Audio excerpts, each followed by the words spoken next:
मंगलम। बिल्कुल शांत बना के रखे रहना, नहीं तो बहुत मार मारेंगे। तो चलिए इस चैप्टर को हम लोग शुरुआत करते हैं, जिस चैप्टर का नाम है मंगलम। तो बेटा मंगलम का अर्थ क्या होता है? कल्याण, या उसे हम लोग बोल सकते हैं मंगलम, यानी आपकी यात्रा जो है मंगल हो, शुभ हो।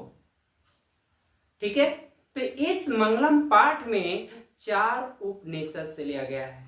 इस मंगलम पाठ में कितने उपनिषद लिया गया है? 4। अब बेटा हम लोग समझते हैं कि उपनिषद का अर्थ क्या होता है।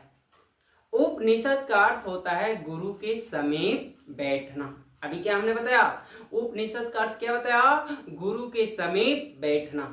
बात एकदम साइलेंट में रखो। इसमें महर्षि वेदव्यास जो हमारे लेखक हैं वो बताते हैं कि इस पाठ में सत्य स्वरूप परमात्मा ईश्वर की वेदना की गई है। इस मंगलम पाठ में ईश्वर को प्राप्त करने की उपाय बताए हैं। कौन? हमारे लेखक महर्षि वेदव्यास। चलिए यहां तक हल हो गए। अब यहां पर हम लोग को आगे थोड़ा सा स्टार्ट कर लेते हैं। देखिए लेखक का जो नाम है महर्षि वेदव्यास है। लेखक क्या नाम है? महर्षि वेदव्यास। इस पाठ में कुल 5 मंत्र संकलित हैं। मंत्र मतलब श्लोक। इसमें 5 श्लोक है बेटा, जो 4 उपनिषद से लिया गया है। कितने उपनिषद से लिया गया है? 4। कितने बोले तो? 4।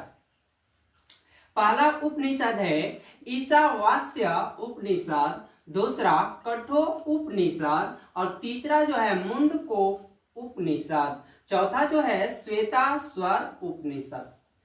तो उपनिषद देख लिए, इसमें 4 उपनिषद यूज किया गया है।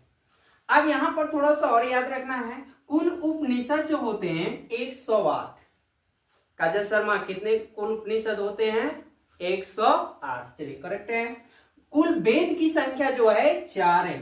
तो यहां पर देख पगली, वेद जो है कितने बताए? 4। ऋग्वेद, यजुर्वेद, सामवेद, अथर्ववेद। चलिए आगे आगे बेटा, कुल वेदांग जो है कितने हैं? 6। कितने वेदांग बताए? 6। चलिए इसे भी दोहरा लेना हम लोग को। शिक्षा, काल, व्याकरण, निरुक्त, छांद, ज्योतिष। अब ये याद करने से हमें ये फायदा होंगे, ऑब्जेक्टिव को भी हल कर लेंगे और सभी। इस 5 मंत्र यानी 5 श्लोक को हिंदी माध्यम से हम लोग समझते हैं। ठीक है, तो पहला श्लोक जो है, जो पहला श्लोक है वह ईशावास्य उपनिषद से लिया गया है।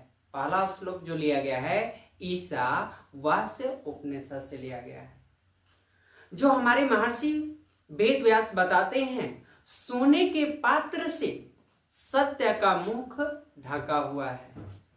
सोने के पात्र से सत्य का मुख ढका हुआ है। हे ईश्वर, हे परमात्मा, सत्य और धर्म को देखने के लिए उस पात्र को हटा दीजिए। तो चलिए अब दूसरा इसका श्लोक हम लोग सुनते हैं।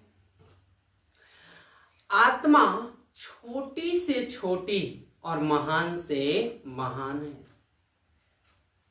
आत्मा जो है छोटी से क्या है? छोटी, और महान से महान है। जो मनुष्य और जीव जंतु के हृदय रूपी गुफा में निवास करती है। यह दूसरा जो है श्लोक, यह कठ उपनिषद से लिया गया है। जो तीक्ष्ण बुद्धि वाले देख लेते हैं और जान लेते हैं, और वह शोक रहित हो जाते हैं। ठीक है, तो चलिए अब तीसरा हम लोग से स्टार्ट करते हैं। सत्य की जीत होती है। किसकी जीत होती है? सत्य वाले की। सत्य वाले की ही जय होती है, असत्य की नहीं। देवताओं की सवारी भी सत्य के मार्ग पर ही चलती है। कामनाओं को पूरा करने वाले ऋषि गण भी इसी सत्य के मार्ग पर चलते हैं और इसी सत्य को खजाना बताते हैं। यह जो श्लोक लिया गया है मुंडकोपनिषद से। चौथा श्लोक जो है, जिस प्रकार नदियां बहती हुई समुद्र में जाकर मिल जाती हैं, जिस प्रकार नदियां बहती हुई समुद्र में मिल जाती है अपने नाम और रूप को छोड़कर, वैसे ही जो विद्वान हैं वे अपने नाम और रूप को छोड़कर उस परम दिव्य परमात्मा में जाकर मिल जाते हैं। जो यह चौथा श्लोक है मुंडकोपनिषद से लिया गया है। ठीक है, चलिए पांचवा श्लोक है, वेद रूपी पुरुष महान है। लेखक हमारे वही लेखक बता रहे हैं, कौन लेखक का नाम बताओ? महर्षि वेदव्यास। वो कह रहे हैं कि वेद रूपी पुरुष जो है वो महान है। भगवान सूर्य की रोशनी आने पर अंधकार अपने आप हट जाता है। हम सभी जानते हैं कि सबकी मृत्यु निश्चित है, इसके अलावा दूसरा कोई रास्ता नहीं है। तो इस श्लोक का जो उपनिषद लिया गया है श्वेताश्वर उपनिषद से लिया गया है। तो यह चैप्टर एंड हो गए, समाप्त हो गए मंगलम पाठ।